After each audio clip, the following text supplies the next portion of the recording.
प्यारे बच्चों, आज हम 1 मार्च 2025 को संपन्न हुए हाई स्कूल गणित प्रश्न पत्र संकेतांक 822 सीए को हल करेंगे। तो इस सेट का खंड आ बहुविकल्पी प्रश्नों का हल इसके पूर्व हम कर चुके हैं। इसके बाद हम खंड बा वर्णात्मक प्रश्नों को हल करेंगे। तो यदि चैनल पर आप नए हैं तो प्लीज़ चैनल को सब्सक्राइब कीजिए, वीडियो को लाइक कीजिए और अपने मित्रों तक शेयर अवश्य कर दीजिए। तो अब हम देखते हैं खंड बा बहुविकल्पी प्रश्न।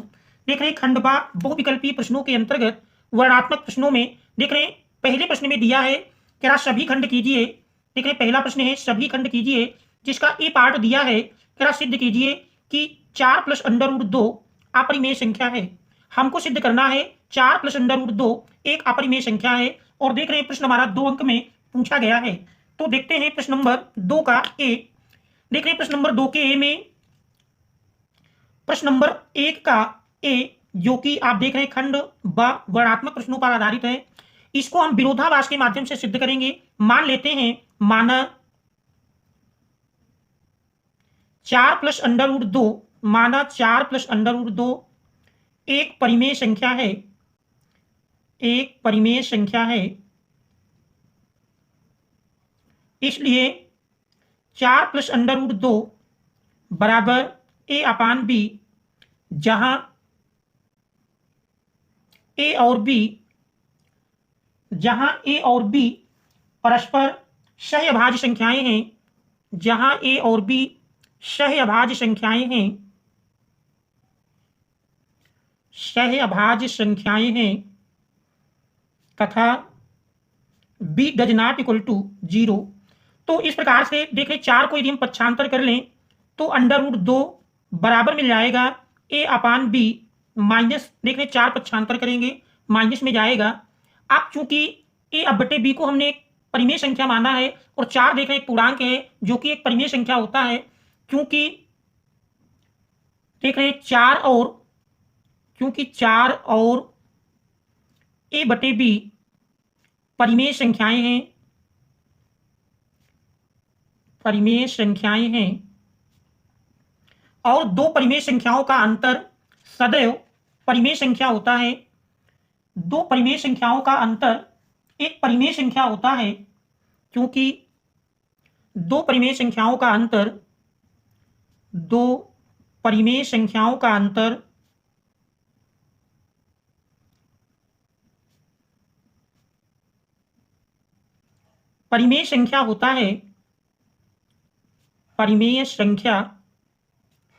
होता है। इसलिए ए बटे बी -4 एक परिमेय संख्या है,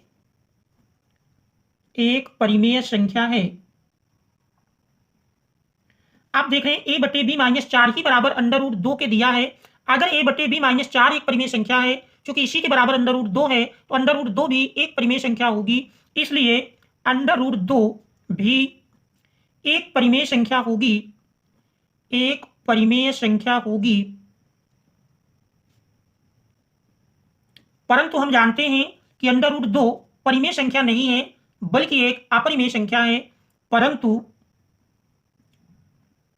अंडर रूट 2 एक अपरिमेय संख्या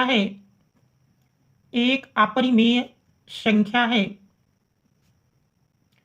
आप देख रहे हैं ए बटे बी को हमने एक परिमेय संख्या माना था। इस प्रकार से कह सकते हैं कि अंडर रूट 2 एक परिमेय संख्या होगी, परंतु हम जानते हैं कि अंडर रूट 2 एक अपरिमेय संख्या है। अतः हमारी जो परिकल्पना थी कि एक परिमेय संख्या, ये गलत है। अतः 4 प्लस अंडर रूट 2 एक अपरिमेय संख्या होगी, एक अपरिमेय संख्या है। यही हमको इसमें सिद्ध करना था।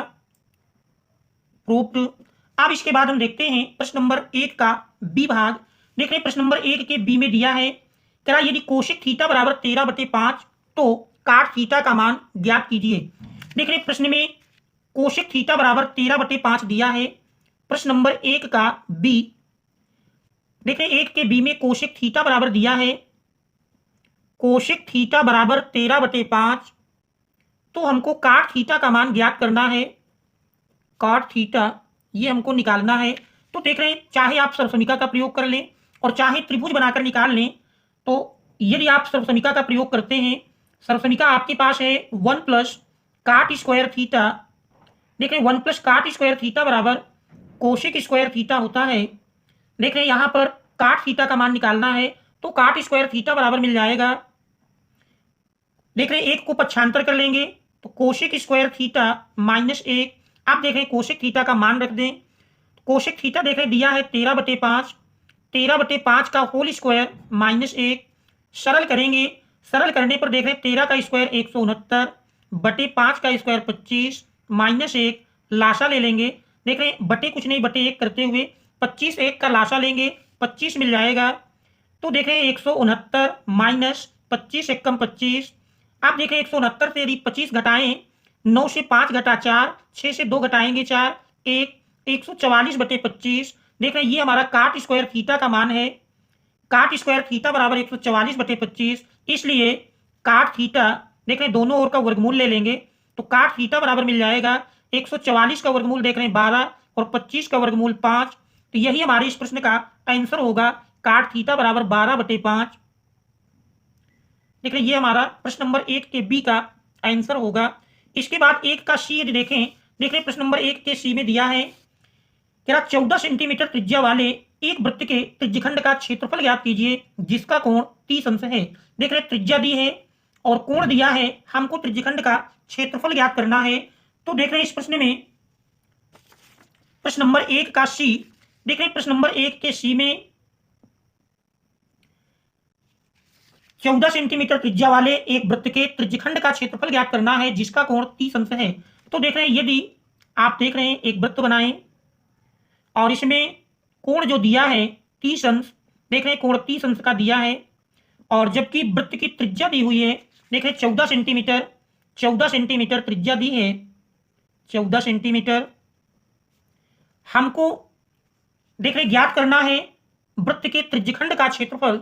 तो वृत्त के त्रिज्यखंड का फार्मूला हम जानते हैं, वृत्त के त्रिज्यखंड का क्षेत्रफल, वृत्त के त्रिज्यखंड का क्षेत्रफल बराबर होता है थीटा बटे 360 अंश इंटू पाई आर स्क्वायर।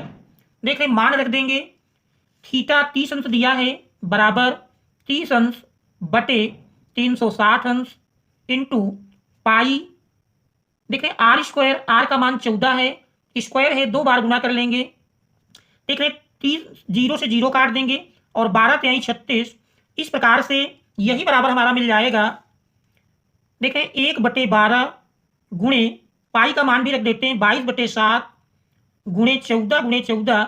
आप देख रहे सरल करेंगे 7 दुनाई 14, फिर देख रहे हैं 12 2 छंग 12, फिर 2 तिहाई 6 और 11 दुनाई 22।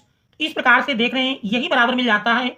अंश में 11 1 और 14 संख्या है, तो यदि इनका हम आपस में गुणा करें तो 11 चौक 44, देख रहे 11 चौक 44 और 11 एकम 11, 11 4 15, 154/3 देख रहे सेंटीमीटर स्क्वायर। और यदि इसका मान दशमलव में निकाला जाए तो देख रहे दशमलव में इसका मान मिलेगा 3×5 15 और 3 एकम 3। देख रहे हैं एक शेष बचता है, दशमलव लगाएं 0 हो जाएगा, 10 बना, 3 3 9, तो 53.33 सेंटीमीटर स्क्वायर यही त्रिज्यखंड का क्षेत्रफल का मान होगा, त्रिज्यखंड का क्षेत्रफल। तो यही हमारे इस प्रश्न का आंसर हो जाएगा। देख रहे हैं ये इस प्रश्न का उत्तर होगा। इसके बाद हम देखते हैं अगले प्रश्न को। देख रहे हैं डी नंबर में दिया है क्या निम्नलिखित सारणी का माध्यिका ज्ञात कीजिए। देख रहे हैं वर्ग अंतराल दिया है, बारंबारता दिया है, तो इसमें हमको माध्यिका का मान निकालना है। देख रहे हैं इसके लिए हम टेबल बनाते हैं, सारणी में दिया हुआ है प्रश्न नंबर 1 का डी। देख रहे हैं प्रश्न नंबर 1 का डी, सबसे पहला कॉलम वर्ग अंतराल का बनाएंगे। देख रहे हैं वर्ग अंतराल,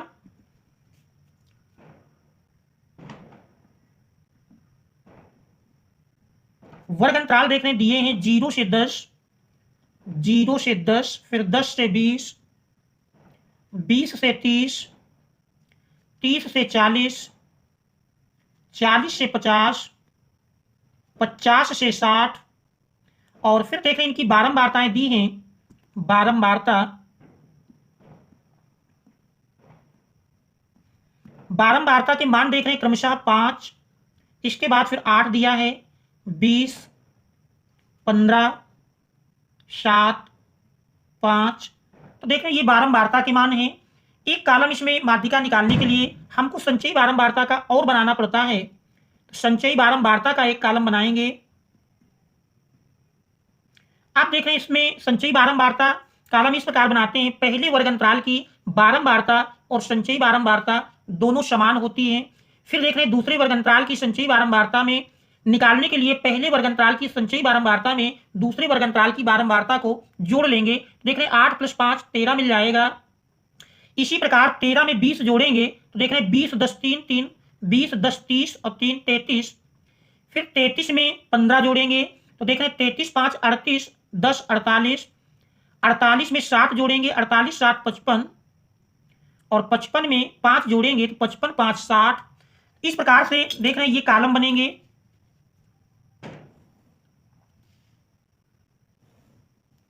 अब इसके बाद हम बारंबारताओं का योग और ज्ञात कर लेंगे।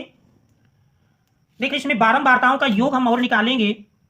सिग्मा एफ या इसी को n के रूप में भी दर्शाते हैं, सिग्मा एफ लिखें या n लिखें तो देख रहे हैं n बराबर मिल जाएगा 5 7 12 और 12 में 15 जोड़ेंगे या देख रहे हैं पहले हम इकाई के अंकों को जोड़ लेते हैं तो जोड़ना आसान रहेगा। 5 7 12 5 17 और 17 8 25 5 30 का 0 मिल जाएगा। हासिल देख रहे हैं 3 मिला, 3 1 4 4 2 6।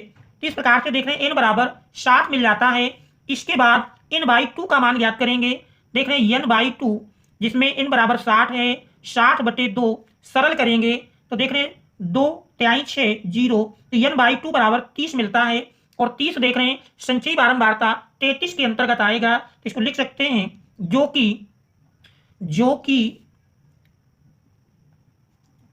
संचयी बारंबारता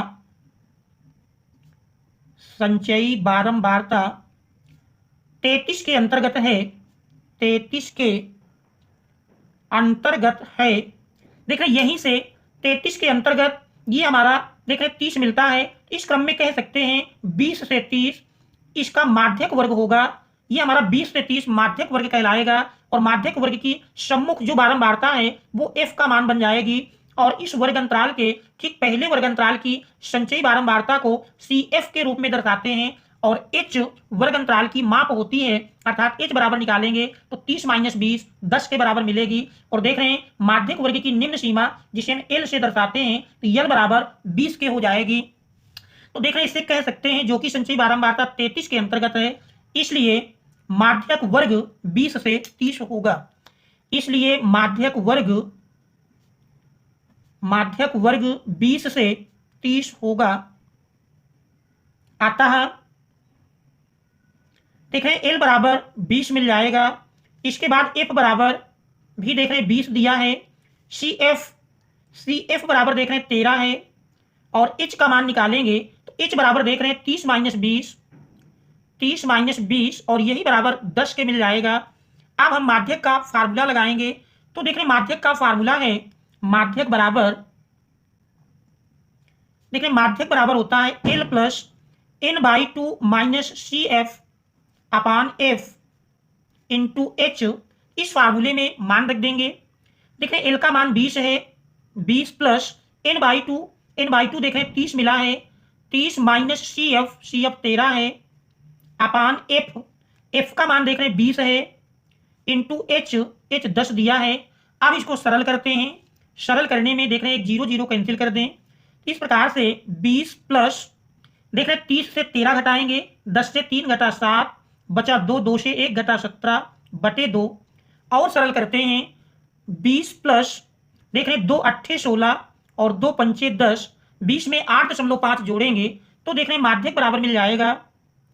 माध्यक बराबर 20 + 8 देख रहे हैं 28.5। तो यही हमारा इस प्रश्न का आंसर होगा 28.5। ये हमारा प्रश्न नंबर 1 के डी का आंसर हो जाएगा। इसके बाद यदि हम अगला प्रश्न देखें, देख रहे हैं अगले प्रश्न में दिया है हमारा अगला प्रश्न है 1 का ई नंबर कह रहा बिंदुओं -5 7 और -1 3 के मध्य की दूरी ज्ञात कीजिए। देख रहे हैं 2 बिंदु दिए हैं, इन दोनों बिंदुओं के बीच की हमको दूरी ज्ञात करना है। तो प्रश्न नंबर 1 का ई देख रहे हैं प्रश्न नंबर 1 का ई। दो बिंदु हैं, पहला बिंदु है -5 7, मान लीजिए बिंदु ए जिसके निर्देशांक -5, 7 और दूसरा बिंदु बी है जिसके निर्देशांक -1 3। आप प्रश्न कह रहा है इनके मध्य की दूरी ज्ञात कीजिए, अर्थात ये दो बिंदुओं के बीच की हमको दूरी निकालना है। तो दो बिंदुओं के बीच की दूरी का फार्मूला हम जानते हैं। दो बिंदुओं के बीच की दूरी, देख रहे हैं, दो बिंदुओं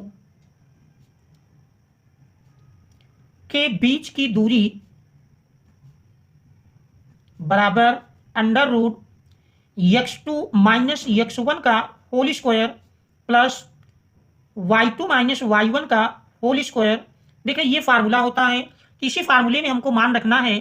तो देखें, तो पहला बिंदु x1 y1 होगा, दूसरा बिंदु x2 y2।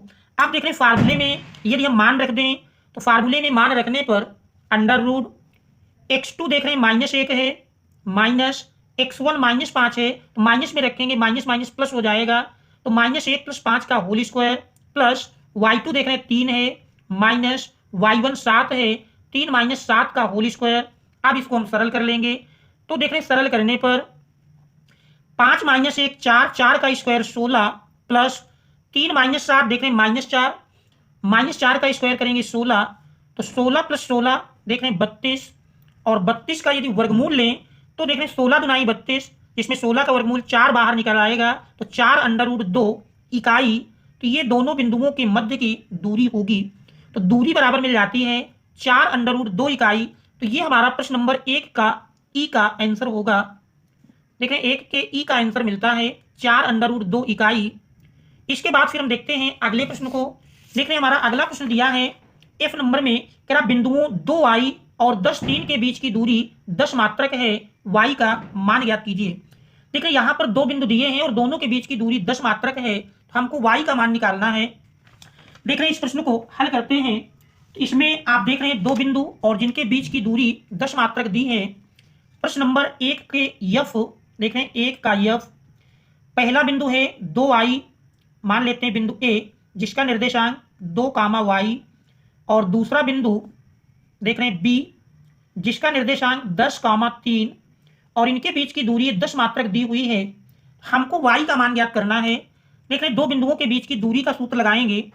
तो दो बिंदुओं के बीच की दूरी AB बराबर √(x2 - x1) का whole square plus y2 - y1 का होल स्क्वायर। देख रहे हैं सरल कर लेंगे। पहला बिंदु हमारा x1 y1 है, दूसरा बिंदु x2 y2 है। आप देख रहे हैं यहाँ पर मान रख देंगे। x2 का मान देख रहे हैं 10 है, माइनस x1 का मान देख रहे हैं 2 के बराबर है, तो 10 - 2 का होल स्क्वायर प्लस y2 देख रहे हैं 3 है, माइनस y1 का मान, y1 की जगह देख रहे हैं y लिखा है, होल स्क्वायर। अब इसको हम सरल कर लेते हैं। देख रहे हैं बीच की दूरी 10 दी है, तो AB के स्थान पर 10 रख देंगे। अब यदि दोनों ओर का वर्ग कर दिया जाए तो देख रहे हैं अंडर रूट हट जाएगा। दोनों ओर का वर्ग करने पर, दोनों ओर का वर्ग करने पर, देख रहे दोनों ओर का वर्ग करेंगे तो वर्ग करने पर यही हमारा बराबर मिल जाएगा। देख रहे 10 का स्क्वायर 100 हो जाएगा, और राइट हैंड साइड में अंडर रूट हट जाएगा। तो देख रहे 10 - 2 8, 8 का स्क्वायर 64 प्लस 3 - y का होल स्क्वायर। देख रहे 64 को यदि पक्षांतर कर लें, 100 - 64 बराबर 3 - y का होल स्क्वायर, या कहें y - 3 का होल स्क्वायर। देख रहे चूंकि स्क्वायर लगा है, माइनस कॉमन भी लेंगे तो माइनस का स्क्वायर प्लस बन जाएगा। 100 से 64 घटाएंगे तो देख रहे यही बराबर हमारा 36 के मिल जाएगा। 100 - 64, तो देख रहे बराबर 36 मिलता है। 36 बराबर y - 3 का होल स्क्वायर। दोनों ओर का वर्गमूल लेने पर, देख रहे दोनों ओर का यदि वर्गमूल ले लेते हैं तो दोनों ओर का वर्गमूल लेने पर, दोनों ओर का वर्गमूल लेने पर देखें y - 3 के होल स्क्वायर का वर्गमूल y - 3 मिल जाएगा, और 36 का वर्गमूल देखते हैं +-6। अब एक बार यहां प्लस चिन्ह ले लेंगे। प्लस चिन्ह लेने पर देख रहे हैं प्लस चिन्ह लेंगे तो y माइनस 3 बराबर 6, 3 को पक्षांतर करेंगे तो देख रहे हैं y बराबर 6 प्लस 3 और 6 प्लस 3 बराबर 9 हो जाएगा। इसके बाद माइनस चिन्ह लेने पर देख रहे हैं माइनस चिन्ह लेने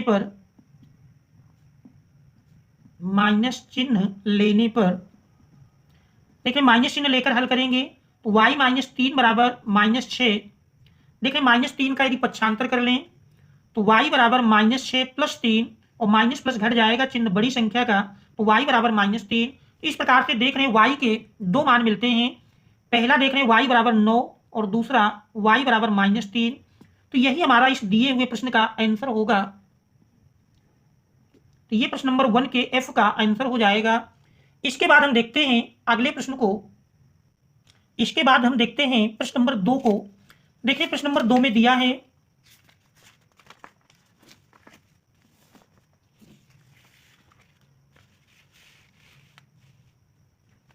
देखिए प्रश्न नंबर 2 में कह रहा किन्हीं 5 खंडों को हल कीजिए, जिसमें ए पार्ट में देखने दिया है कह रहा ये द्विघात बहुपद p minus 1 into x square plus P x plus 1 का एक शून्य माइनस 3 है तो p का मान ज्ञात कीजिए। तो देखते हैं प्रश्न नंबर 2 के ए भाग को।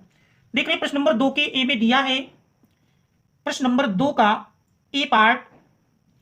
देख रहे हैं कह रहा ये द्विघात बहुपद दिया है p minus 1 into x square plus P x plus 1 का एक शून्य माइनस 3 है तो p का मान ज्ञात कीजिए।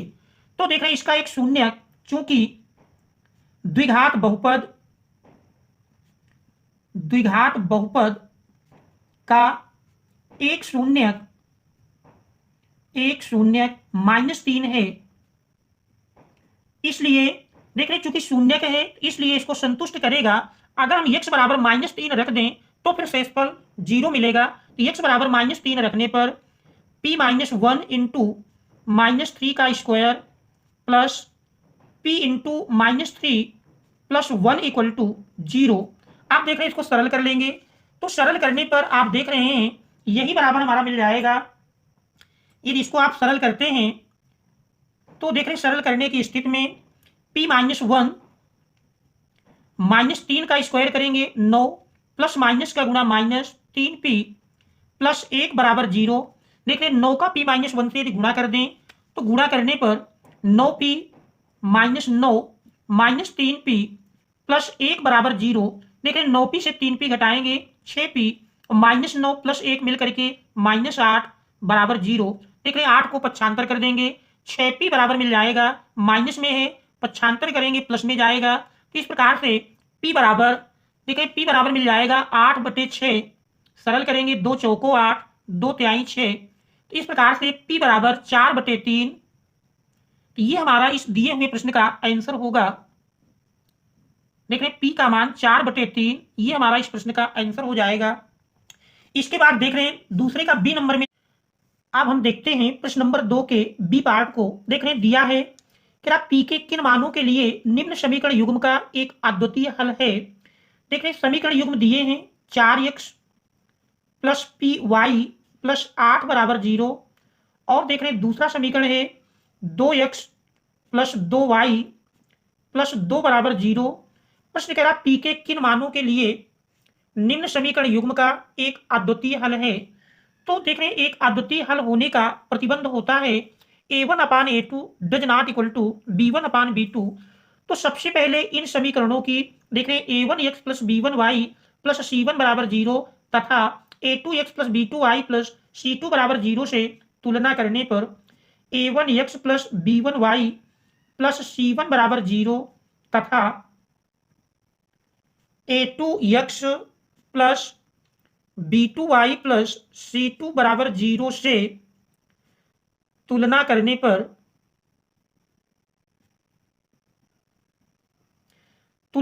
देख रहे हैं a1 बराबर 4, b1 बराबर p, c1 बराबर 8 और a2 बराबर 2, b2 बराबर 2 और c2 बराबर 2। चूंकि अद्वितीय हल के लिए हम जानते हैं प्रतिबंध होता है A1/A2 does not equal to B1/B2। देख रहे हैं इसमें मान रख देंगे। A1 का मान 4 है, अपान A2 2 है, does not equal to B1 का मान देख रहे हैं P है, अपान B2 का मान 2 है। देख रहे हैं सरल करते हैं तो 2 भाग में है या कहें 2 2 कैंसिल कर देंगे तो P does not equal to, देख रहे हैं P does not equal to 4। तो P के 4 के अतिरिक्त यानी P का मान 4 के बराबर नहीं होगा। शेष सभी मानों के लिए दिए हुए समीकरण युग्म का एक अद्वितीय हल होगा। प्रश्न में यही पूछ रहा है P के किन मानों के लिए निम्न समीकरण युग्म का एक अद्वितीय हल है। अतः हम कह सकते हैं, अतः 4 के अतिरिक्त P के शेष सभी मानों के लिए समीकरण युग्म का एक अद्वितीय हल होगा। समीकरण युग्म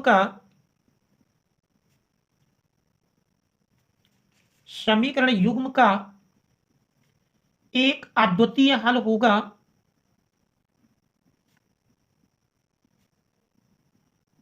यही हमारे इस प्रश्न का आंसर हो जाएगा। इसके बाद हम देखते हैं अगले प्रश्न को। देख रहे हैं अगले प्रश्न में दिया है प्रश्न नंबर 2 का सी, कह रहा सिद्ध कीजिए कि किसी वृत्त के बाह्य बिंदु को वृत्त के केंद्र पर मिलाने वाला रेखाखंड उसी बिंदु से खींची गई वृत्त की 2 स्पर्श रेखाओं के साथ बराबर कोण बनाती है।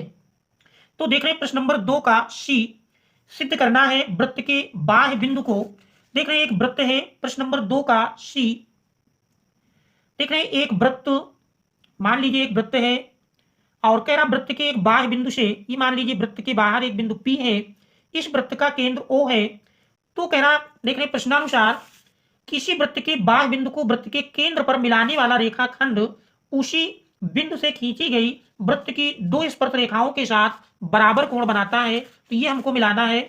तो देख रहे हैं यदि केंद्र से इस बाह्य बिंदु को मिलाने वाला रेखाखंड खींचा जाए तो प्रश्नानुसार कह रहा ये रेखाखंड इस बाह्य बिंदु से वृत्त पर खींची गई स्पर्श रेखा, तो देख रहे हैं बाह्य बिंदु से यदि वृत्त पर स्पर्श रेखा खींचते हैं, देख रहे हैं एक स्पर्श रेखा ये मिल जाएगी और यदि दूसरी स्पर्श रेखा खींचे तो देख रहे हैं दूसरी स्पर्श रेखा मिल जाती है। इनका नाम दे देते हैं PA और PB।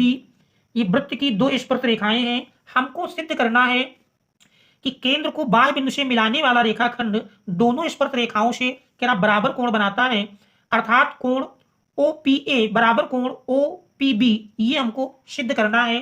तो देख रहे हैं इसमें दिया है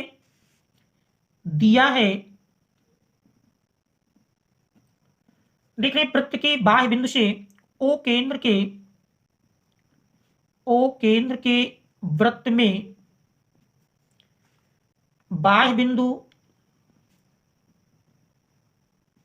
P से वृत्त पर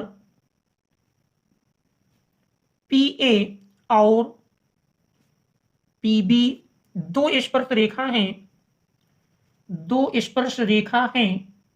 देख रहे ये दिया है, सिद्ध करना है, हमको सिद्ध करना है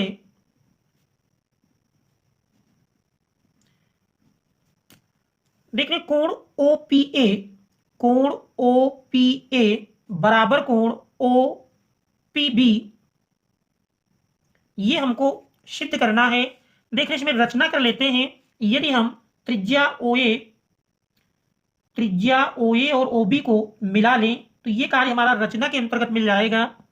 रचना में आप लिखेंगे, देख रहे इसकी रचना बनेगी OA और OB को मिलाया, OA और OB को मिलाया। इसके बाद देख रहे हैं यदि हम इसकी उत्पत्ति लिखें,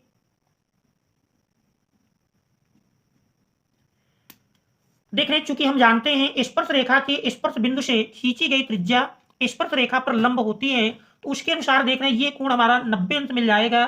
ठीक इसी प्रकार कोण OBP भी 90 अंश मिल जाएगा। तो त्रिभुज OAP और त्रिभुज OBP में देख रहे हैं इन दोनों त्रिभुजों में हम देखें तो दोनों त्रिभुजों में एक तो हमारा स्पष्ट है ओ ए बराबर ओ बी, ओ ए बराबर ओ बी। क्यों? क्योंकि देख रहे हैं दोनों एक ही वृत्त की त्रिज्याएं हैं, इसलिए बराबर होंगी। एक ही वृत्त की त्रिज्याएं। दूसरी कंडीशन देख रहे हैं कोण ओ ए पी, कोण ओ ए पी, कोण ओ ए पी बराबर कोण ओ बी पी। देख रहे हैं प्रत्येक 90 अंश है, क्योंकि हमारा थ्योरम से मिल जाता है प्रत्येक 90 अंश या समकोण है प्रमेय से। प्रमेय हमारी कौन सी है कि स्पर्श रेखा के स्पर्श बिंदु पर खींची गई त्रिज्या स्पर्श रेखा पर लंब होती है। और तीसरा हम देख रहे हैं ओपी बराबर ओपी उभयनिष्ठ है, ओपी बराबर ओपी उभयनिष्ठ है। इस प्रकार से देख रहे हैं 3 कंडीशन प्राप्त हो जाती हैं। और इसमें अगर आप देखें तो आर एच एस रूल लग रहा है, तो आर एच एस रूल से देखें तो फिर दोनों त्रिभुज सर्वांगसम हो जाएंगे। आर एच एस सर्वांग समता नियम से, सर्वांग समता नियम से देख रहे हैं आर एच एस सर्वांग समता नियम से त्रिभुज ओ ए पी, त्रिभुज ओ ए पी सर्वांगसम। देख रहे त्रिभुज O B P, O B P. अब हम जानते हैं कि दो त्रिभुज सर्वांगसम है, तो सीपीसीटी रूल के अनुसार उनके संगत भाग बराबर होंगे, अर्थात कोण ओ पी ए बराबर कोण ओ पी बी। तो ये हमारा मिल जाएगा, इसलिए कोण ओ पी ए बराबर कोण O P B, O P B. तो ये हमारा सीपीसीटी रूल से मिल जाता है, सीपीसीटी रूल से। देखिए यही हमको इसमें सिद्ध करना था, कोण ओपीए बराबर कोण ओपीबी प्रूव्ड। इसके बाद हम देखते हैं अगले प्रश्न को। देखिए हमारा अगला प्रश्न दिया है, क्या सिद्ध कीजिए कि एक त्रिभुज की एक भुजा के मध्य बिंदु से होकर दूसरी भुजा के समांतर खींची गई रेखा तीसरी भुजा को समद्विभाजित करती है। तो देखते हैं प्रश्न नंबर 2 के डी को। देखिए प्रश्न नंबर 2 के डी में दिया है, क्या सिद्ध कीजिए कि एक त्रिभुज की, प्रश्न नंबर 2 का डी। देखिए इसमें सिद्ध करना है कि एक त्रिभुज की एक भुजा के मध्य बिंदु से, सबसे पहले हम प्रश्नानुसार चित्र बनाते हैं। एक त्रिभुज की एक भुजा के मध्य बिंदु से देख रहे हैं इसमें एक त्रिभुज है, नाम इसका एबीसी दे देते हैं। एक त्रिभुज में अर्थात त्रिभुज एबीसी में देख रहे कह रहा सिद्ध कीजिए कि एक त्रिभुज की एक भुजा के मध्य बिंदु से, तो इस त्रिभुज एबी का मध्य बिंदु मान लेते हैं डी है, क्या भुजा के मध्य बिंदु से होकर दूसरी भुजा के समांतर खींची गई रेखा, इस मध्य बिंदु से हम बीसी के समांतर रेखा खींचते हैं। तो बीसी के समांतर देख रहे हैं ये डीई रेखा खींचते हैं, तो कह रहा खींची गई रेखा तीसरी भुजा को समद्विभाजित करती है, अर्थात हमको सिद्ध करना है कि ई एसी का मध्य बिंदु है। तो देख रहे हैं इसमें दिया है अथवा कह सकते हैं ज्ञात है, तो दिया है के अंतर्गत लिखेंगे। देख रहे दिया है कि डी त्रिभुज एबीसी में देख रहे त्रिभुज की भुजा के मध्य बिंदु से दूसरी भुजा के समांतर खींची गई रेखा, अर्थात त्रिभुज एबीसी में, त्रिभुज एबीसी में डी एबी का मध्य बिंदु है, डी एबी का मध्य बिंदु है, मध्य बिंदु है। देख रहे डी ए बी का मध्य बिंदु है तथा डीई समांतर बीसी, ये कंडीशन दी है। हमको सिद्ध करना है, सिद्ध करना है। देख रहे सिद्ध करने में कह रहा है कि तीसरी भुजा को, जो समांतर खींची गई रेखा है वो तीसरी भुजा को समद्विभाजित करती है, अर्थात ई एसी का मध्य बिंदु है, ये हमको सिद्ध करना है। ई एसी का मध्य बिंदु है, मध्य बिंदु है, ये हमको सिद्ध करना है। इसके बाद हम देखते हैं उत्पत्ति लिखेंगे। देख रहे हैं थेल्स्की प्रमेय में हमने पढ़ा कि किसी त्रिभुज में एक भुजा के समांतर खींची गई रेखा शेष दो भुजाओं को एक ही अनुपात में विभाजित करती है। चूंकि किसी त्रिभुज में एक भुजा के समांतर खींची गई रेखा एक भुजा के समांतर खींची गई रेखा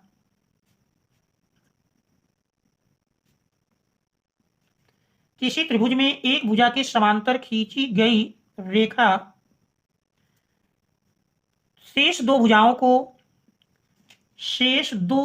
को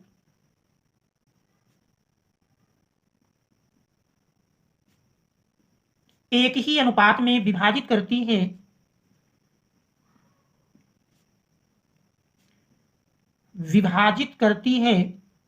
तो देख रहे हैं इस प्रमेय से अगर आप देखें तो इससे मिल जाएगा AD अनुपाते DB बराबर AE अनुपाते EC, इसलिए AD upon DB equal to AE upon EC।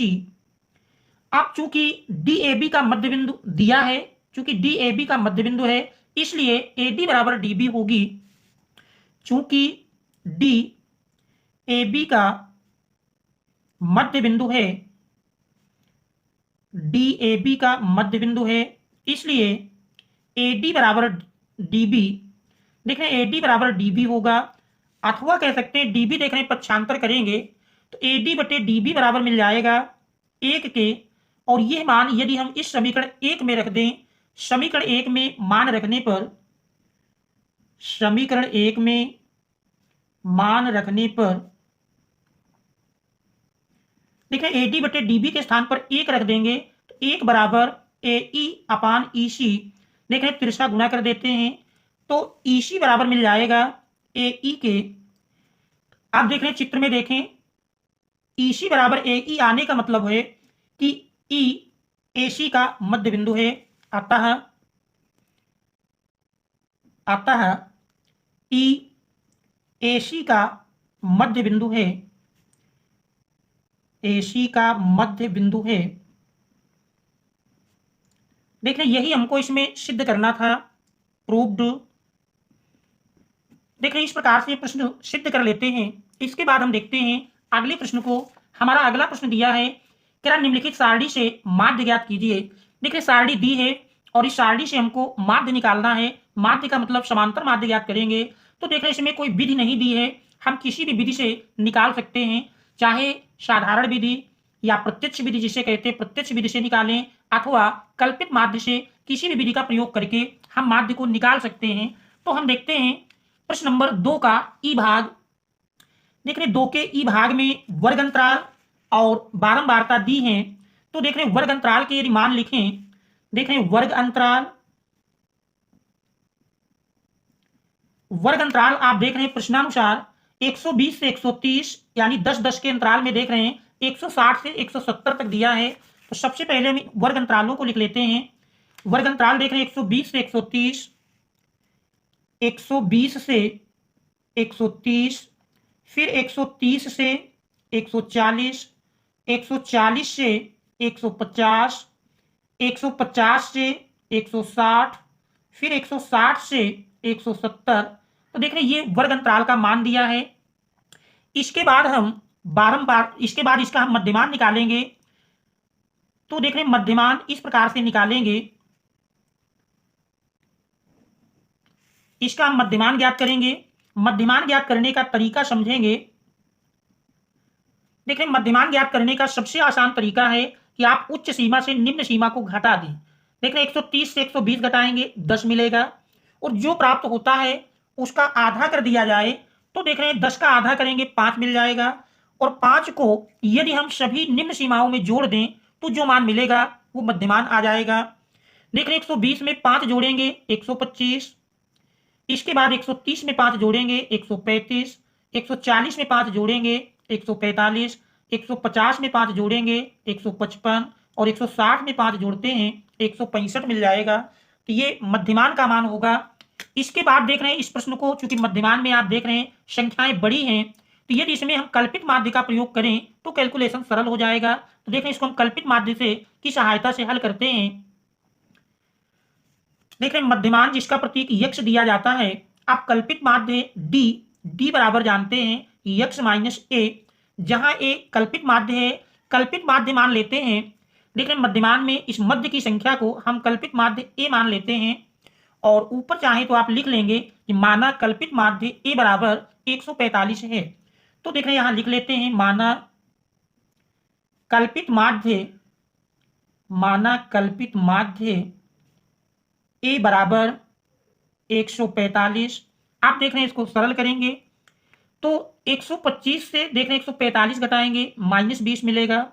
135 से 145 घटाएंगे -10। फिर 145 से 145 घटेगा 0 मिल जाएगा। 155 से 145 घटाएंगे हमारा 10 आ जाएगा। फिर 165 से 145 घटाते हैं तो देख रहे हैं 20 मिल जाएगा। इन संख्याओं की तुलना में देख रहे हैं इनका गुणा काफी आसान पड़ेगा। तो ये हमारा डी का मान मिल जाता है। इसके बाद हम बारंबारता प्रश्न में दी हुई संख्याओं को लिख लेंगे। तो देख रहे हैं बारंबारताओं के जो मान दिए हैं, देख रहे हैं बारंबारताएं क्रमशः पहले वर्गंतराल की 2 है, पहले वर्गंतराल की बारंबारता 2 है, फिर दूसरे में 8 दी है। तो बारंबारता में देख रहे हैं पहले वर्गंतराल की 2, दूसरे में 8 दी है, फिर देख रहे हैं तीसरे में 12 है, चौथे में 20 है। 12, 20 और 20 के बाद देख रहे हैं अंतिम बारंबारता 8 है। तो ये बारंबारता के मान हो जाएंगे। बारंबारता जिसका प्रतीक जानते हैं एफ लिखा जाता है, तो ये हमारा बारंबारता का कॉलम बन जाएगा। इसके बाद एक कॉलम हमको और बनाना है एफ गुणे डी का। देख रहे हैं एफ गुणे डी का एक कॉलम और खींच लेंगे, एफ गुणे डी। तो देख रहे हैं एफ ये बारंबारता है, डी का मान इन दोनों का गुणा कर लेंगे। तो 20 दुनाई 40, देख रहे हैं -40, 10 अट्ठे 80, माइनस में 80, 0 से गुणा होगा 0 मिल जाएगा। 20 दहम 200, फिर देख रहे हैं 8 दुनाई 16, 160 मिल जाता है। अब यहां पर हम माइनस वाली संख्याओं को अलग जोड़ लेंगे और प्लस वाली संख्याओं को अलग जोड़ेंगे। देखें माइनस वाली संख्याओं को यदि जोड़ें तो माइनस में 80, माइनस में 40 मिलकर के माइनस का 120 मिल जाएगा। फिर देख रहे हैं प्लस वाली संख्याओं को जोड़ें तो जोड़ने पर देख रहे हैं 0, 6, 2, 1, 3 प्लस का 360। अब हम बारंबारता का योग निकाल लेंगे सिग्मा एफ। सिग्मा एफ देख रहे हैं बारंबारताओं को जोड़ें 2, 8, 10, 10, 2, 12, 12, 8, 20। हासिल देख रहे हैं 2 मिल गए, 2, 1, 3, 2, 5। तो सिग्मा एफ बराबर 50 मिल जाएगा। सिग्मा एफ डी का मान लिखें। सिग्मा एफ डी देख रहे हैं प्लस माइनस घट जाएंगे चिन्ह बड़ी संख्या का। 360 से 120 घटाएंगे तो देख रहे हैं 0, 6 से 2 घटा 4 और 3 से 1 घटाएंगे 2, 240 मिल जाता है। अब इसके बाद हम माध्य का सूत्र लगाएंगे। तो देख रहे हैं माध्य बराबर हम जानते हैं माध्य यक्स बार बराबर होता है ए प्लस सिग्मा एफ डी बटे सिग्मा एफ। देख रहे हैं मान रख देंगे। ए कल्पित माध्य हमने 145 माना था, 145 प्लस सिग्मा एफ डी देख रहे हैं 240 मिला है बटे सिग्मा एफ 50 है। 0 कैंसिल कर देते हैं। अब देख रहे हैं और सरल करेंगे। 5 चौको 20, 4 बचता है, 5 अट्ठे 40, 4.8। तो 145 में 4.8 जोड़ेंगे, देख रहे हैं 45 4 49, 149.8 ये माध्य यक्स बार का मान होगा। तो ये हमारा इस दिए हुए प्रश्न का आंसर हो जाएगा। देख रहे हैं ये हमारा इस दिए हुए प्रश्न का आंसर हो जाएगा। आशा है कि आप इन प्रश्नों को स्टेप टू स्टेप अच्छी प्रकार से समझ रहे होंगे। फिर भी कहीं किसी स्टेप में कोई समस्या आए तो उसे कमेंट्स के माध्यम से अवश्य अवगत कराएंगे, या किसी प्रकार का कोई सुझाव है तो उसे अवश्य दें। इसके बाद हम देखते हैं अगले प्रश्न को।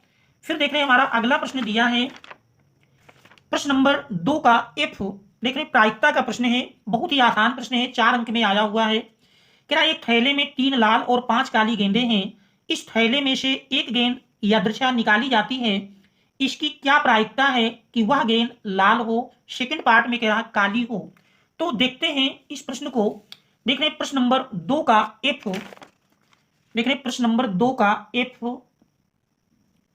एक थैले में 3 लाल और 5 काली गेंदें हैं। देख रहे हैं एक थैला है, ये मान लेते हैं एक थैला है, और इस थैले में 3 लाल गेंद हैं प्लस 5 काली गेंदें हैं। इस प्रकार से देख सकते हैं कुल गेंदों की संख्या देखें तो कुल गेंद मिल जाएंगी। कुल गेंद बराबर देख रहे हैं 3 + 5 बराबर 8 कुल गेंद मिल जाएंगी। अब इसमें प्रश्न कह रहा है कि इस थैले में से एक गेंद यादृच्छा निकाली जाती है। इसकी क्या प्रायिकता है कि वह गेंद लाल हो? देख रहे हैं सबसे पहले फर्स्ट पार्ट में अगर देखें एक गेंद निकालने पर वह लाल हो तो अभीष्ट प्रायिकता पीई बराबर पढ़े हैं एन ई अपान एन एस। ये हमारा फार्मूला है, अर्थात अनुकूल ढंगों की संख्या बटे कुल ढंगों की संख्या। तो ये फार्मूला होता है, इसी फार्मूले में हम मान रख देंगे।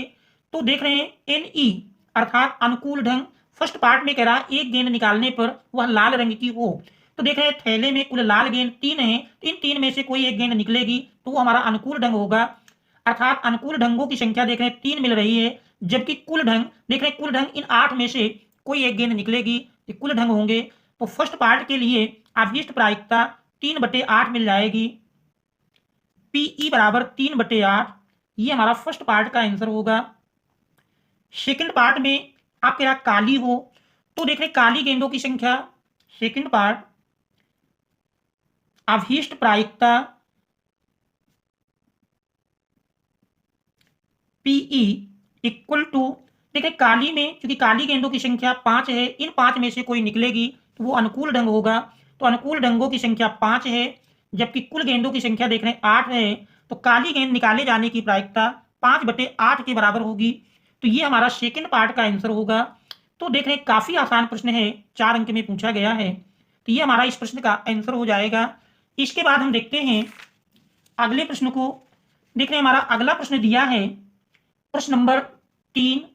देख रहे हैं प्रश्न नंबर 3 में क्या किसी समांतर श्रेणी का प्रथम पद 5, अंतिम पद 64 और सभी पदों का योगफल 400 है, पदों की संख्या एवं सार्वअंतर ज्ञात कीजिए। देखिए बहुत बढ़िया सवाल है समांतर श्रेणी का, और देख रहे हैं 6 अंक में पूछा गया है। प्रश्न नंबर 3, समांतर श्रेणी का प्रथम पद, देख रहे हैं समांतर श्रेणी का प्रथम पद जिसका प्रतीक हम ए देते हैं, ए बराबर प्रश्न के अनुसार देख रहे 5 दिया है। फिर क्या अंतिम पद 64, अंतिम पद का प्रतीक एल, एल बराबर देख रहे हैं 64 दिया है, और सभी पदों का योगफल जिसे पदों की संख्या एन माने, इन पदों का योग 400 दिया है। अब कह रहा पदों की संख्या एवं सार्वांतर ज्ञात कीजिए। देख रहे पदों की संख्या एन ज्ञात करना है, सार्वांतर अर्थात डी का मान ज्ञात करना है, तो ये हमको 2 मान निकालना है। तो मान लेंगे माना पदों की संख्या एन और सार्वांतर डी है, माना पदों की संख्या एन और सार्वांतर डी है, मान लेते हैं। आप देख रहे हैं अंतिम पद का यदि हम फार्मूला लगाएं एल बराबर A plus N minus 1 into D, देख रहे हैं इस फार्मूले में हम मान रख देंगे। तो इस फार्मूले में यदि हम मान रखते हैं तो देख रहे हैं यही बराबर हमारा मिल जाएगा, एल का मान 64 दिया है बराबर ए देख रहे 5 है प्लस एन माइनस 1, एन ज्ञात करना है, इंटू डी देख रहे हैं एक तो ये हमारा बनेगा, दूसरा इन पदों का योग दिया है, अगर इन पदों के योग का आप फार्मूला लगाएं इस एन बराबर एन बाई 2, देख रहे प्रथम अंतिम दोनों दिए हैं ए प्लस यल, इसमें मान रखेंगे यश एन देख रहे हैं 400 है, एन ज्ञात करना है, ए देख रहे हैं 5 दिया है और एल 64 दिया है। सरल करेंगे तो देख रहे हैं इस प्रकार से 2 गुणा में मिल जाएगा, 400 गुणे 2 बराबर एन इंटू 64 5 69। आप देख रहे हैं 69 पक्षांतर करेंगे तो 400 दुनाई 800 बटे 69 और यही बराबर एन मिल जाएगा।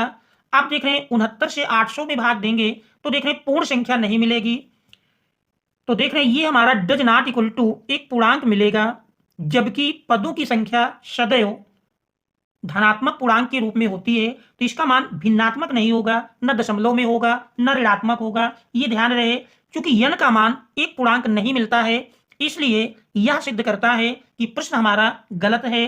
तो बच्चों यहाँ घबराने की आवश्यकता नहीं है, अगर कोई प्रश्न पेपर में गलत आ जाता है तो ये समझिए उस प्रश्न को आपने यदि टच कर लिया, आरंभ में आपने केवल इतना ही लिख दिया, तो फिर आपको 4 अंक या 6 अंक, यहाँ पर देख रहे हैं 6 अंक का प्रश्न है तो पूरे आपको 6 अंक मिल जाएंगे, क्योंकि प्रश्न हमारा ये गलत है।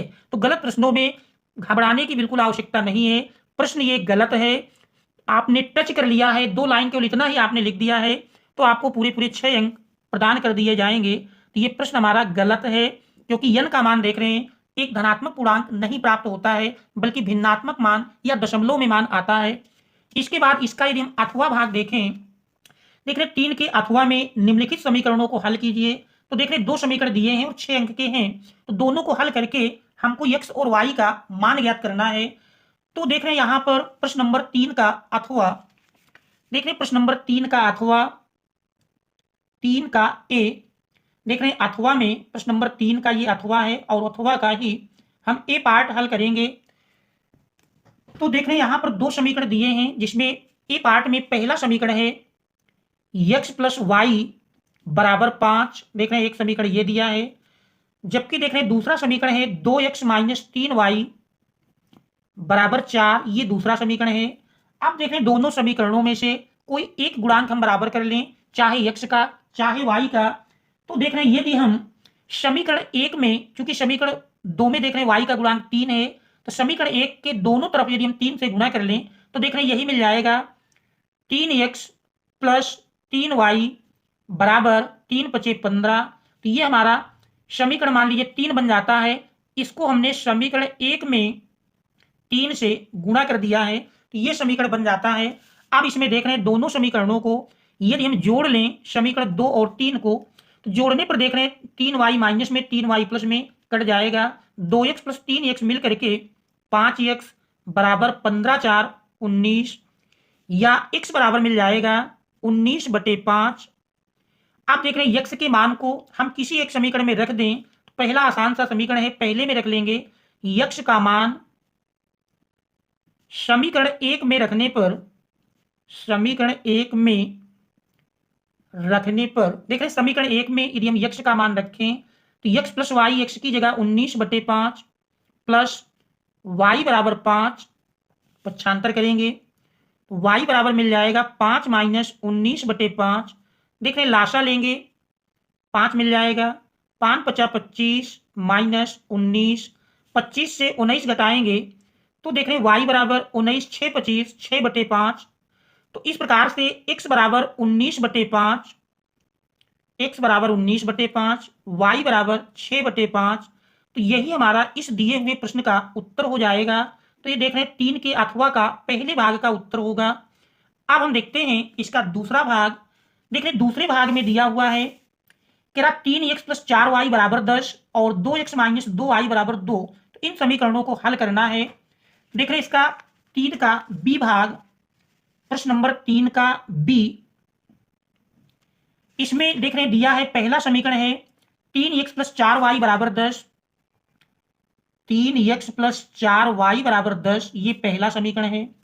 जबकि देख रहे हैं दूसरा समीकरण है 2x माइनस 2y बराबर 2, 2x माइनस 2y बराबर 2, ये दूसरा समीकरण है। इन दोनों समीकरणों को देख रहे हैं सबसे पहले हम कोई एक गुणांक बराबर कर लें। तो देख रहे हैं समीकरण 1 में y का गुणांक 4 है, जबकि समीकरण 2 में y का गुणांक 2 है। 4 2 का लाशा लेंगे 4 मिलेगा। तो समीकरण 2 में y के गुणांक को 4 बनाने के लिए यदि इसमें हम 2 से गुणा कर दें तो देख रहे हैं समीकरण 1 में तो 1 से ही गुणा करेंगे, तथा समीकरण 2 में हम 2 से गुणा कर लेते हैं और उसके बाद फिर दोनों को जोड़ लेंगे। तो देख रहे हैं 3x प्लस 4y बराबर 10, 1 से गुणा करेंगे तो कोई प्रभाव नहीं पड़ेगा। अब इसमें हम 2 से गुणा कर देते हैं, 2 Dunai 4x minus 2 Dunai 4y बराबर 2 दुनाई 4। तो देख रहे हैं ये मान लीजिए तीसरा और चौथा समीकरण बन जाते हैं। अब दोनों को जोड़ेंगे तो जोड़ने पर देख रहे हैं y प्लस माइनस में समान है, कैंसिल हो जाएगा। 4x प्लस 3x मिलकर के 7x बराबर 10 प्लस 4 14। तो इस प्रकार से देख रहे हैं x बराबर 14, 7 भाग में आ जाएगा, 7 दुनाई 14। तो देख रहे हैं x बराबर 2। इस x के मान को समीकरण 1 में यदि रख दें, x का मान समीकरण 1 में रखने पर, समीकरण 1 में रखने पर देख रहे हैं समीकरण 1 में यदि हम मान रखते हैं तो समीकरण 1 है 3x, x की जगह 2 रखेंगे, प्लस 4y बराबर 10। देख रहे हैं 3 दुनाई 6 प्लस 4y बराबर 10, 6 पक्षांतर करेंगे, 4y बराबर 10 माइनस 6, 10 से 6 घटाएंगे 4 मिल जाएगा। तो y बराबर 4/4, देख रहे हैं सरल करेंगे 4 1 कम 4, तो y का मान 1 मिल जाएगा। तो इस प्रकार से देख रहे हैं x बराबर 2 और y बराबर 1, यही हमारा इस दिए हुए प्रश्न का उत्तर होगा। और इन मानों को रख करके आप उत्तर की जांच भी कर सकते हैं। देख रहे हैं इन मानों को यदि हम समीकरण 2 में रखें, x बराबर 2 y बराबर 1, तो देख रहे हैं 2 दुनाई 4 और 2 एकम 2, 4 से 2 घटाएंगे, देख रहे हैं 2 के बराबर मिल जाता है। तो इससे क्लियर हो जाता है कि जो हमारा उत्तर मिला है ये सही है। इसी प्रकार इस फर्स्ट पार्ट में भी आप जांच कर सकते थे।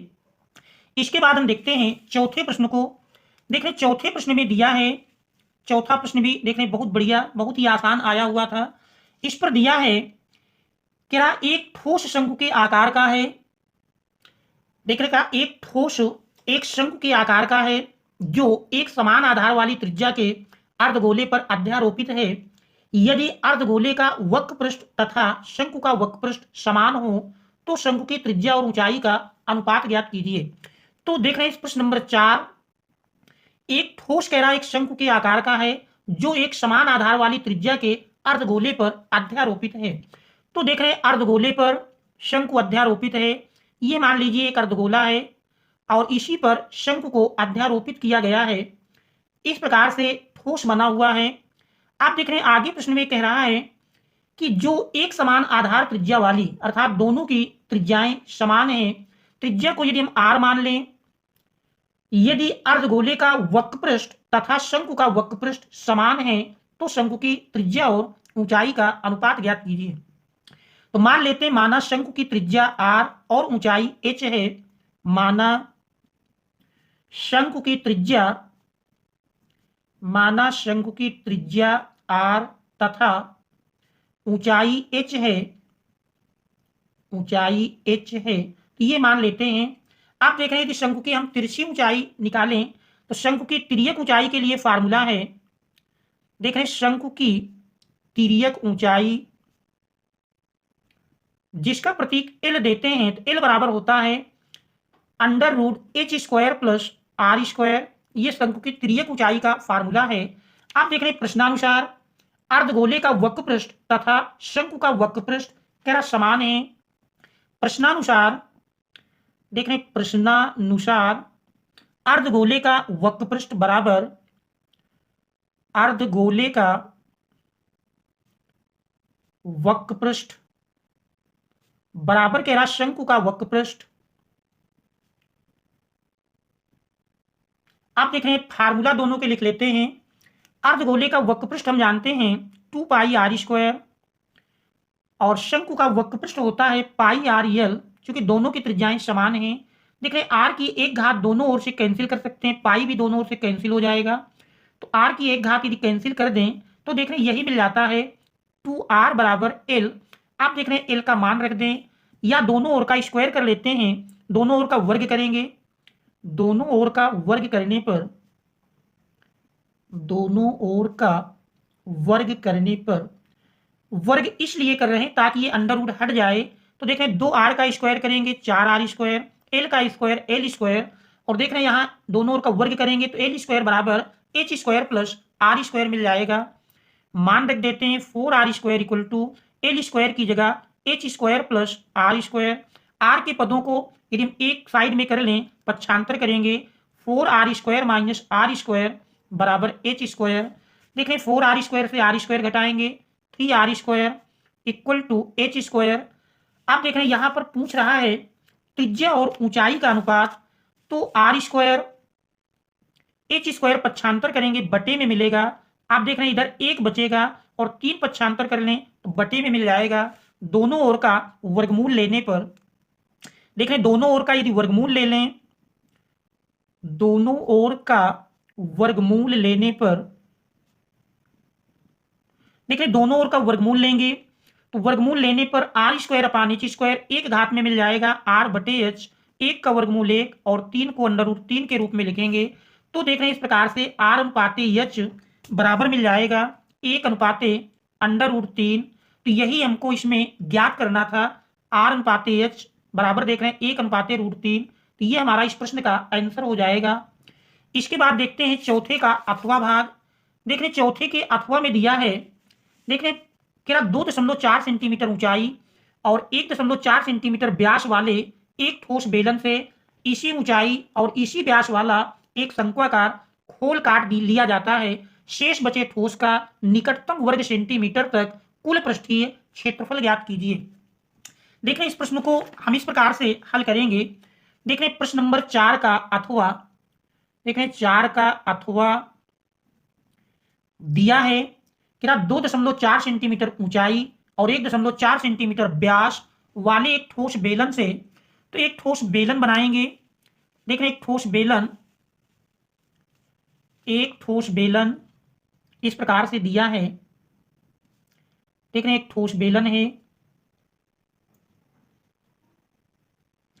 देख रहे हैं एक ठोस बेलन है जिस पर कह रहा है एक ठोस बेलन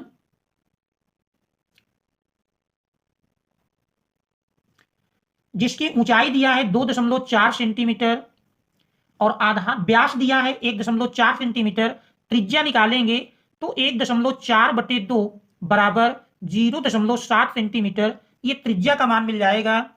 अब इसमें से कह रहा है ठोस बेलन से इसी ऊंचाई और इसी व्यास वाला एक शंक्वाकार खोल काट लिया जाता है। देख रहे हैं इसी ऊंचाई का और इसी त्रिज्या का इसमें से एक शंक्वाकार खोल काट लिया जाता है इस प्रकार से। देख रहे हैं ये होल इतना काट कर निकाल दिया जाएगा तो इसमें जो शेष भाग बचेगा ये हमारा इतना शेष भाग बचेगा, इतना पार्ट शेष बचेगा। बाकी देख रहे हैं खोल काट कर इतना निकाल दिया जाएगा, ये भाग इसमें अलग हो जाएगा। तो शेष बचे ठोस का निकटतम वर्ग सेंटीमीटर तक कुल पृष्ठीय क्षेत्रफल ज्ञात करना है। देख रहे हैं इस शेष बचे भाग की यदि हम बात करें तो शेष बचे भाग में आप देख रहे हैं बेलन का वक्र पृष्ठ, बेलन के एक सिरे का क्षेत्रफल और देख रहे हैं होल होने से इस शंकु का वक्र पृष्ठीय क्षेत्रफल भी दिखाई पड़ने लगेगा। तो ये हमको फार्मूला लगाना है, ज्ञात करना शेष बचे ठोस का निकटतम वर्ग सेंटीमीटर तक कुल पृष्ठीय क्षेत्रफल। तो देख रहे हैं शेष बचे ठोस का देख रहे हैं शेष बचे ठोस का कुल पृष्ठीय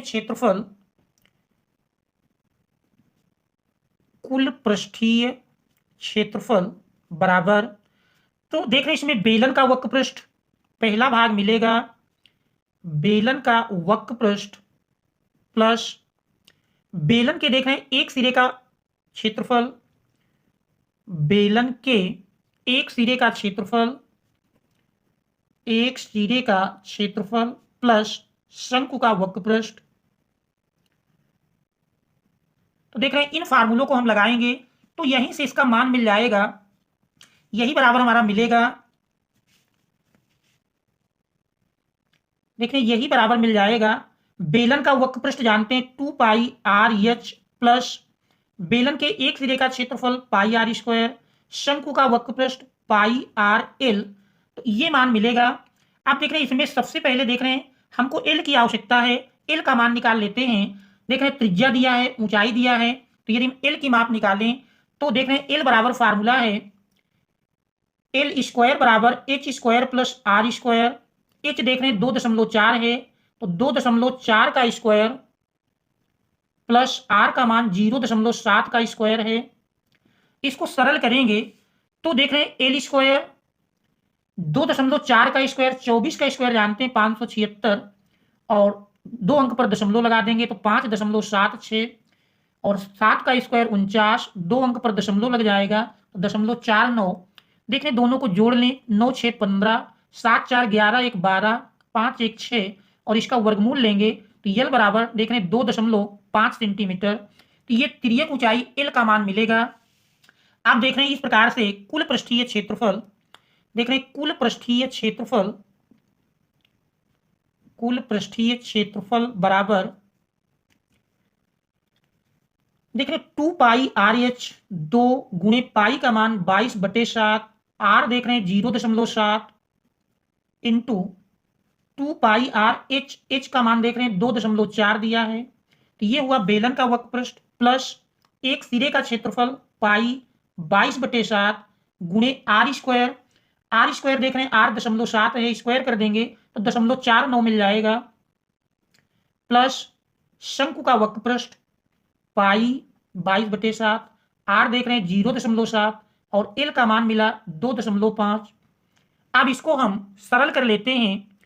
देख रहे हैं 7 से सबसे पहले तो हम इनमें चाहे तो दशमलव हटा लें, या देखें 7 से काटेंगे, दशमलव 1 यहाँ मिल जाता है, फिर यहाँ 7 से काटेंगे दशमलव 0, 7 सत्ता 49, और यहाँ पर विभाजित करेंगे दशमलव 1 मिल जाएगा।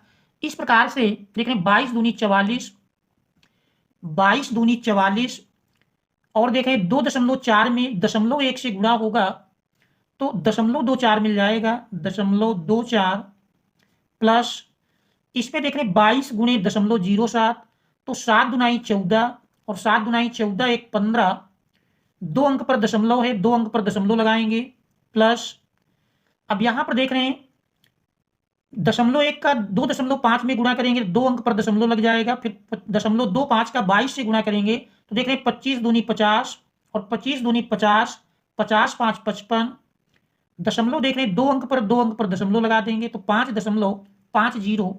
आप देख रहे हैं तीनों संख्याओं को यदि हम जोड़ लें, तीनों संख्याओं को जोड़ेंगे, पहले देख रहे हैं गुणा कर लेते हैं, 44 गुणे 0.24 और गुणा करते हैं तो देख रहे हैं 44 का गुणा यदि आप 0.24 में करते हैं तो देख रहे हैं इसका गुणा यदि किया जाए 44 गुणे 0.24, देख रहे हैं 4 चौक 16, 4 चौक 16, 16 एक 17, फिर 2 चौको 8, 2 चौको 8, 6 8 7 15, 8 1 9 1 10, 2 अंक पर दशमलव लगाएंगे 10.56, 10.56 प्लस देख रहे हैं इन दोनों को यदि जोड़ें तो 4 5 5 10 का 0 और 6 1 7, आप देख रहे हैं दोनों संख्याओं को जोड़ेंगे 6 4 10, 5 1 6, 6 4 10, 5 1 6 दशमलव 10 7 17, 17.60 सेंटीमीटर स्क्वायर ये शेष बचे ठोस का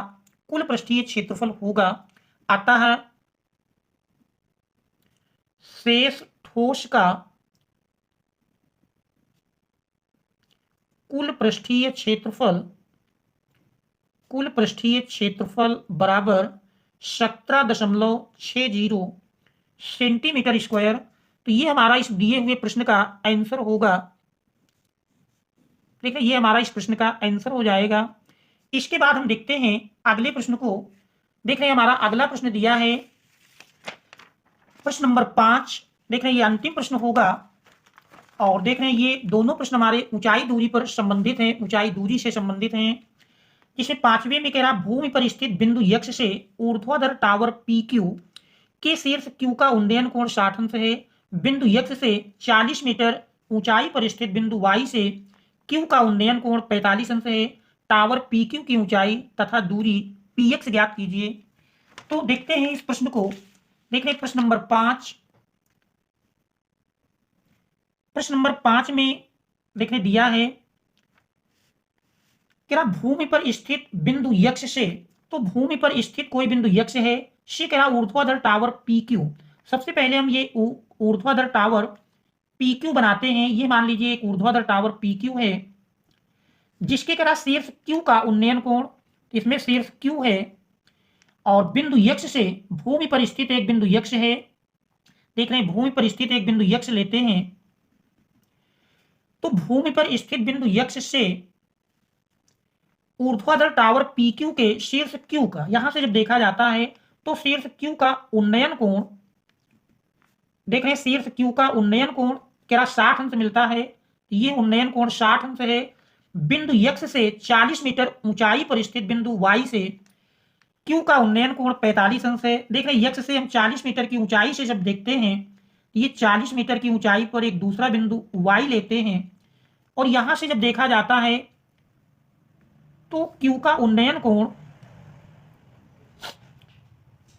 देख रहे हैं Q का उन्नयन कोण 45 अंश मिलता है। आप कह रहा टावर PQ की ऊंचाई, हमको PQ की ऊंचाई ज्ञात करना है, जबकि देख रहे हैं XY 40 मीटर दिया है।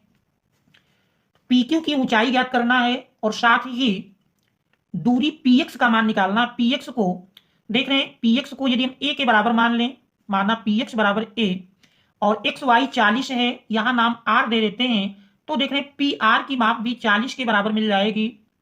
और इस QR को यदि हम B मान लें तो आप देख रहे हैं हमको दो माप निकालना है, एक तो PQ 40 प्लस B के बराबर होगी, दूसरा PX का मान। तो देख रहे हैं इस प्रश्न को हल करने में यहां पर देख रहे हैं पी क्यू टावर है, पी क्यू बराबर टावर, और एक्स वाई देख रहे हैं, एक्स धरातल पर स्थित बिंदु है और उसे 40 मीटर की दूरी पर वाई है। तो इसके लिए सबसे पहले हम देख रहे हैं पी एक्स ए के बराबर है, तो वाई आर का मान भी ए के बराबर मिल जाएगा। समकोण त्रिभुज क्यू आर वाई में, समकोण त्रिभुज क्यू आर वाई में देख रहे हैं टेन 45 अंश बराबर लंब बटे आधार, लंब देख रहे हैं क्यू आर है, आधार वाई आर है। टेन 45 अंश का मान 1, क्यू आर देख रहे हैं हमने बी माना है, वाई आर ए के बराबर, तिरछा गुणा कर देते हैं तो देख रहे हैं ए बराबर बी, एक समीकरण बन जाएगा। इसके बाद हम दूसरा समकोण त्रिभुज क्यू पी एक्स में, समकोण त्रिभुज क्यू पी एक्स में देख रहे हैं कोण 60 अंश है, टेन 60 अंश बराबर देख रहे हैं पी क्यू अपान पी एक्स, टेन 60 अंश का मान जानते हैं √3, पी क्यू को देख रहे हैं 40 प्लस बी बटे पी एक्स देख रहे हैं ए के बराबर है। तो ऐसी स्थिति में देख रहे हैं अब समीकरण 1 से हम मान रख लेंगे ए बराबर बी या बी बराबर ए, देख रहे हैं पक्षांतर करेंगे तो 3 गुणा ए देख रहे हैं इधर गुणा में मिल जाएगा, √3 ए बराबर 40 प्लस बी, समीकरण 1 से देख रहे हैं बी बराबर ए रख देते हैं। समीकरण 1 से आप देख रहे हैं ए को यदि हम पक्षांतर कर लें तो √3 ए माइनस ए बराबर 40, देख रहे हैं ए कॉमन कर लेंगे, ए कॉमन करेंगे तो √3 माइनस 1 बराबर 40, या ए बराबर मिल जाएगा 40 बटे √3 माइनस 1, देख रहे हैं हर की संयुग्मी संख्या से यदि हम गुणा कर लें तो √3 प्लस 1 से ऊपर नीचे गुणा करेंगे तो देख रहे हैं हर में वर्गांतर बन जाता है, 40 इंटू √3 प्लस 1 बटे √3 का स्क्वायर 3 माइनस 1 का स्क्वायर 1, तो देख रहे हैं 3 माइनस 1 2 मिल जाएगा, 40 इंटू √3 प्लस 1 बटे 2 काट देंगे, देख रहे हैं 20 दुनाई 40, चाहे तो √3 में उत्तर लिखें, √3 में लिखते हैं तो 20 इंटू √3 प्लस 1, ये हमारा ए अर्थात पी एक्स का मान मिल जाएगा, देख रहे हैं पी एक्स बराबर मिलेगा। और चाहे तो √3 का मान रखते हैं तो दशमलव में मिल जाएगा, देख रहे हैं मान रख करके देखते हैं तो पी एक्स बराबर 20 इंटू √3 का मान 1.732 प्लस 1 जोड़ेंगे तो देख रहे हैं 20 इंटू 1.732 में 1 जोड़ेंगे 2.732 मिल जाएगा। और देख रहे हैं 20 से गुणा कर दें तो 20 से गुणा करेंगे 0, 2 दुनाई 4, 2 तिहाई 6, 2 सत्ते 14 और 2 दुनाई 4 1 5, दशमलव देख रहे हैं 3 अंक पर लगाएंगे तो 54.64 मीटर, ये पी एक्स का मान मिल जाएगा। ये दशमलव के रूप में देख रहे हैं, ऊपर रूट के रूप में, आप दो में से किसी भी प्रकार से निकाल सकते हैं, दोनों आंसर सही होंगे। अब देख रहे हैं पी एक्स की माप मिल गई, इसके बाद हमको पी क्यू की माप निकालना है, तो पी क्यू बराबर देख रहे हैं 40 प्लस बी, जिसमें कि बी बराबर ए है, तो पी क्यू बराबर लिखें टावर की लंबाई या ऊंचाई, टावर की ऊंचाई पी क्यू बराबर 40 प्लस बी, देख रहे हैं 40 प्लस बी और बी ही बराबर ए के हैं, तो ए का मान देख रहे हैं मिला है 20 इंटू √3 प्लस 1, देख रहे हैं 20 का यदि हम गुणा कर लें, 20 का हम गुणा करते हैं तो 20 √3 प्लस 20, देखें 40 20 60, 60 प्लस 20 √3, या चाहे तो देख रहे हैं 20 कॉमन कर सकते हैं, 20 कॉमन कर लेंगे तो 20 इंटू 20 तिहाई 60, 3 प्लस √3 मीटर, तो ये देख रहे हैं टावर पी क्यू की ऊंचाई का मान होगा। तो ये हमारा देख रहे हैं दूसरा उत्तर हो जाएगा। तो ये हमारा, क्योंकि इसमें दो मान निकालना था, एक पी क्यू का दूसरा पी एक्स का, तो पी एक्स की माप देख रहे हैं रूट के पद में ये है, दशमलव में ये है, और टावर की लंबाई पी क्यू ये √3 के पद में है, चाहे तो √3 का मान रख करके आप दशमलव में निकाल सकते हैं। इसके बाद हम देखते हैं पांचवें के अथवा भाग को, देख रहे हैं अथवा में दिया है प्रश्न नंबर 5 का अथवा, देखिए 5 के अथवा में कह रहा एक प्रकाश स्तंभ के शिखर से देखने पर समुद्र तल में दो जहाजों के अवनमन कोण क्रमशः 30 अंश और 45 अंश हैं। यदि प्रकाश स्तंभ के एक ही ओर एक जहाज दूसरे जहाज के ठीक पीछे 50 मीटर की दूरी पर है तो समुद्र तल से प्रकाश स्तंभ की ऊंचाई ज्ञात कीजिए। देख रहे हैं इस प्रश्न के अनुसार एक प्रकाश स्तंभ के शिखर से देखने पर समुद्र तल में दो जहाजों के, देख रहे हैं एक प्रकाश स्तंभ मान लेते हैं, ये एक प्रकाश स्तंभ है। देख रहे हैं एक प्रकाश स्तंभ है जिसका नाम हम देख रहे हैं, नाम दिया नहीं, नाम कुछ भी डाल देंगे, ए बी डाल देते हैं। ए बी एक प्रकाश स्तंभ है। तो प्रश्न कह रहा प्रकाश स्तंभ के शिखर से देखने पर समुद्र तल में दो जहाजों के अवनमन कोण 30 अंश और 45 अंश हैं। देख रहे हैं समुद्र में दो जहाज हैं, एक जहाज मान लीजिए सी बिंदु पर है, दूसरा डी बिंदु पर है। तो जब हम इस शिखर से देखते हैं तो दोनों जहाजों के कह रहा अवनमन कोण, तो यहां पर देख रहे हैं दोनों जहाजों के अवनमन कोण यदि आप दिखाएं तो देख रहे हैं अवनमन कोण एक जहाज का प्रश्नानुसार देख रहे हैं एक जहाज का कह रहा 30 अंश और एक का 45 अंश है, तो ये हमारा 30 अंश मिल जाएगा और दूसरे का 45 अंश।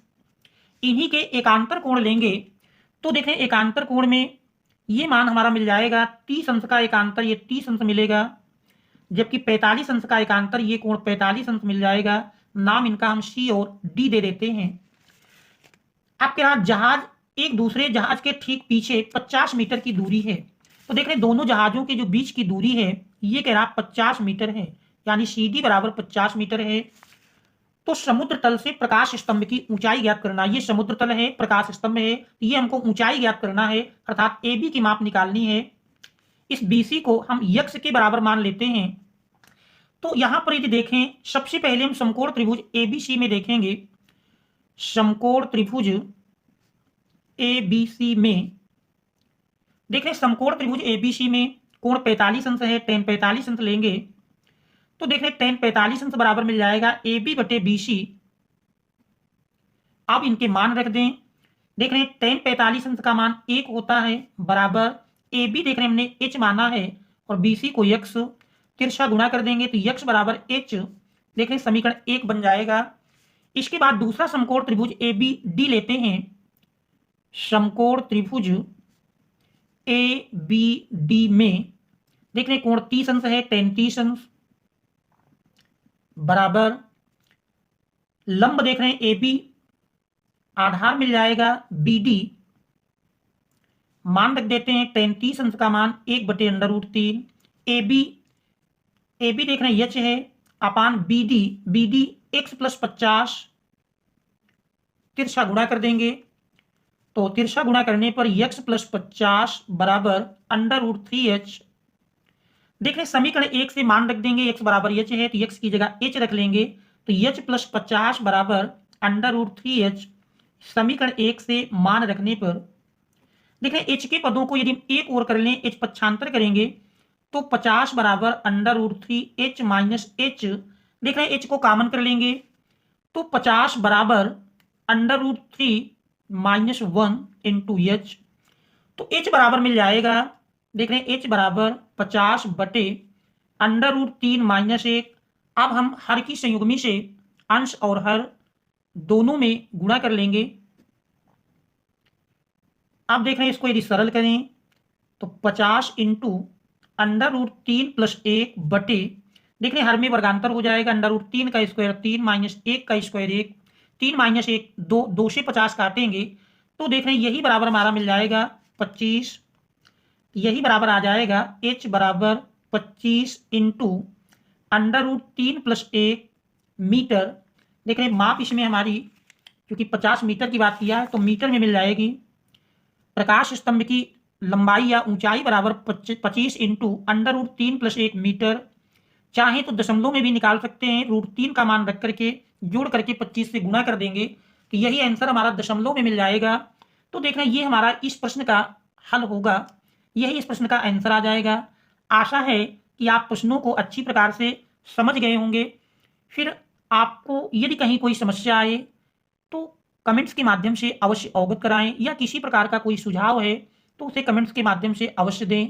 और यदि चैनल पर आप नए हैं, अभी तक आपने चैनल को सब्सक्राइब नहीं किया है तो प्लीज़ चैनल को सब्सक्राइब कीजिए, वीडियो को लाइक कीजिए और मित्रों तक शेयर अवश्य कर दीजिए।